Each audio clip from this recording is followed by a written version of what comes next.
आज माझ्या दिवसाची सुरुवात आहे ना जुगाड करत झालेली आहे. त्याच्या आधी तुम्हाला आजचं वातावरण सांगते. कडाक्याची थंडी म्हणजे 2 दिवसाच्या विश्रांतीनंतर पुन्हा कडाक्याची थंडी पडायला की नाही आता सुरुवात झालेली आहे. सकाळी उठल्या-उठल्या इथे किचन वगैरे की नाही आवरायला सुरुवात केली. हँडवॉश आणला होता, पाऊच आणलेला मोठा 1 लिटरचा. पण बॉटल नसल्यामुळे ह्या साध्या बॉटलमध्ये भरून ठेवलेला होता आणि त्याच्यामुळे म्हणजे वापरला जातच नव्हता. अशीच ती बॉटल पडून होती.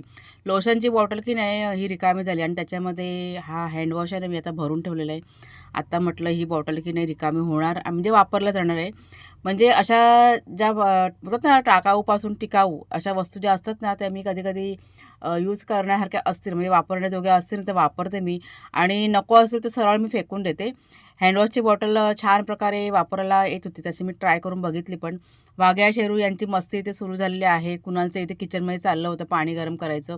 चुलीवरती वाघ्या शेरू यांचं चिकन ठेवलं एकीकडे म्हणजे पाणी गरम करत ठेवलं आणि त्याच्यानंतर मग नाश्ता बनवायला सुरुवात केलेली आहे.